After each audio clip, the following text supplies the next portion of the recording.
Hello, friends, and welcome back to Malicious Compliance Stories. This sounds like the worst township in the world, like a HOA that owns the entire town. Here we go. You told me to call the police. To set the scene, I had minor surgery in the morning. Kidney stones aren't fun, and decided that it would probably be best to Uber to an appointment instead of drive. For most of the Uber drive, everything goes relatively peacefully. We're about 2 minutes out and everything has been going as expected. What I wasn't expecting was for some roided up stress head in a four-wheel drive to have an insecure masculinity meltdown. Traffic's a little backed up and my Uber driver does a socially frowned upon but not illegal maneuver as we're stopped to let turning traffic have unrestricted access to a side road. Not something we have to do as it's not an actual intersection. Uber driver notices that the guy in the right lane has done the same because the gap in front of him is too small for his giant four-wheel drive. She indicates, takes that opening, and then is immediately honked at by the four-wheel drive. She looks confused at me and asks if she did anything wrong. I shook my head. We're approaching the lights that caused the backup, and our emotionally stunted four-wheel drive owner speeds violently into the light's right turning lane, screaming at us through his car, giving us the finger, the works. I laugh, the Uber driver ignores. As we continue up to the lights going straight on, four-wheel drive owner slams his four-wheel drive into the straight lane with no warning or indication and slams his brakes on. It's worth noting that this was done at a well-surveilled set of lights. He's in front of us and brake checks us again as we cross over the lights. Then he turns off onto the next side street. The side street I was going to get my Uber driver to drop me off on. I get her to go one street further up and U-turn so as to not antagonize the clearly angry driver and give him time to get ahead. She agrees, does the U-turn, then turns into the side street. Only guess what's at the entrance to the street? The four-wheel drive. My eyes roll back into my head as I realize there's pretty solid likelihood this dude's going to come over and try and abuse us. The Uber driver drops me off and asks nervously, "You want me to hang around?" But I shake my head, I get my phone out and hit record just in case, and sure enough, as my first steps down the street happen, Mr. I purchase large cars to make up for deficiencies elsewhere is coming over. Sure enough, he starts right away being verbally aggressive. For 8 minutes, I let him go, complaining all about her driving. But when I bring up his own actually illegal action saying, "So what?" he tells me he doesn't care if I'm recording, does the short man syndrome thing of entering my personal space and calling me tough because I'm big, and telling me how hard he is for doing 4 years in prison, and then makes a fatal mistake. He tells me to call the cops. So I do. He's standing there, riled up, a mixture of nervous and self-righteous energy, except I tell the police immediately that I arrived at the location via an Uber and was being harassed. When I mention the word Uber, his head tilts. And when I explain his actions, as well as him admitting to them on camera, he looks surprised, and then concerned, and then he runs to his car, but not before I can relay to the operator his license plate. Police arrive later, and I show them the video footage of the altercation. I didn't think anything serious would happen, most likely just a fine, unless he's done this kind of thing before. Turned out he'd done worse. He'd been involved in a non-fatal hit and run where the police were only able to get a description of the vehicle and of the driver. He was sentenced just last week, 6 months. Not much, as it was his first offense. At least now when he tells folks he spent time in prison, he won't actually be lying. And our second story.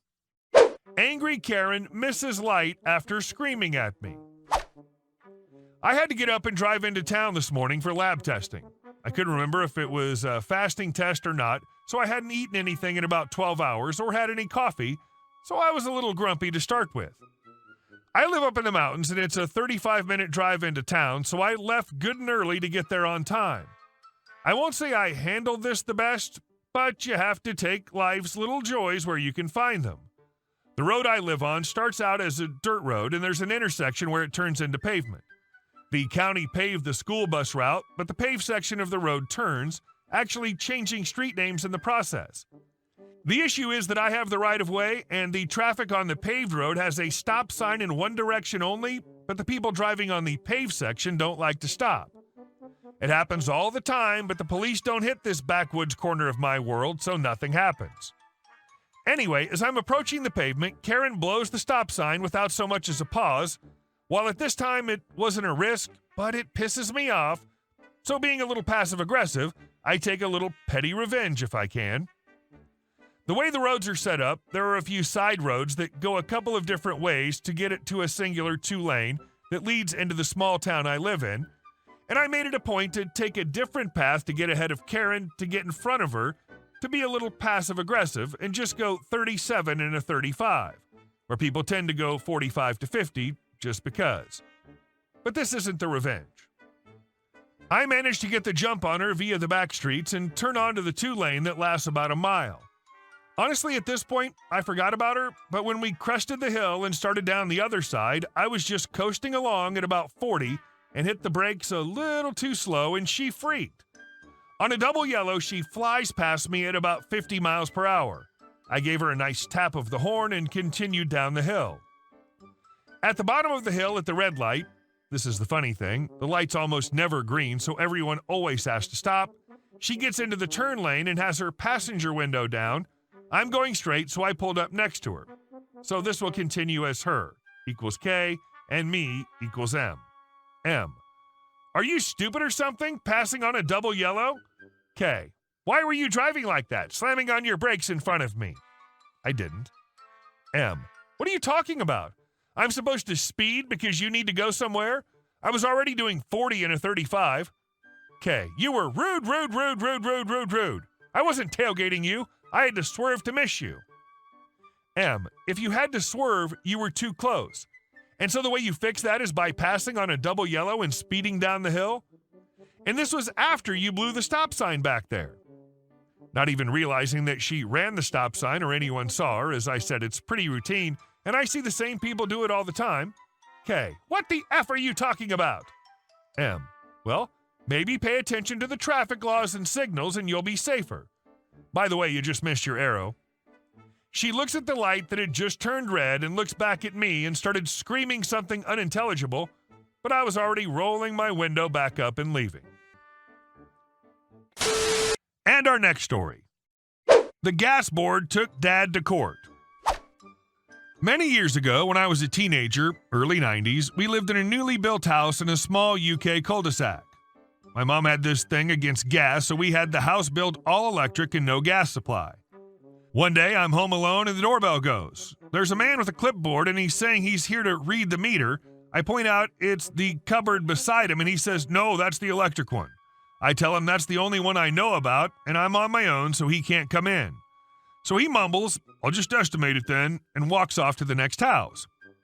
A few weeks later, my dad receives a gas bill through the post. It's pre-internet and the idea of paying to spend ages phoning up as your own cost to sort it out is not attractive, so he ignores it. The next month, the blue British gas bill has been replaced by a red overdue bill reminder. Dad was always up for mischief, probably arising from years working at a bank and having to be well-behaved. I start to see the mischievous plan hatch in my dad's mind, and he ignores that one too. Sure enough, in due course, he receives a black final demand letter, then another one, red one, until finally what he's been waiting for, the threatening letter announcing court action. I nearly blew the whole thing when one day, home alone again, the customer care lady called at the house to ask if we were having trouble paying the bill and needed financial assistance. I told her, no, we're fine. She asked why we didn't pay the bill and even made a sarcastic comment about how everybody else has to pay their bills and we shouldn't get special treatment. I very nearly said, we don't have gas, but I thought I'd let Dad have his day. So I simply said, my dad said he's not going to pay your bill, and off she went. Dad got a court summons and took a day off work. He made sure he collected receipts for petrol, copies of phone bill, wage slip, stamps, as well as photographs of the kitchen and hot water cylinder, just in case. Off to the court he went, and as it was school holidays, I went along to watch from the gallery. It was only county court, so relatively informal with magistrates instead of a judge. The case came up. Dad was defending himself, so had no legal representative and simply sat and waited his turn. We heard how he'd failed to pay their bills, reminders, etc., and even that when offered financial assistance to pay, had declined it. My dad was then asked what he offered as defense. He stood up, looked at the three-person team representing British Gas, and looked straight at the magistrate and said, "We don't have gas." It all went quiet while that statement sunk in. He was asked to confirm what he just said, so he repeated, "We don't have gas. I built the house 2 years ago and there's no gas supply. There's no gas meter. Therefore, I've not paid the bill because I'm being billed for a service I don't have and have not requested to have. Quite frankly, this whole thing has been a great waste of my time and yours, all due to British Gas being too lazy to do their job properly." There was a bit more discussion before British Gas confirmed they would then drop the case as they'd made an error.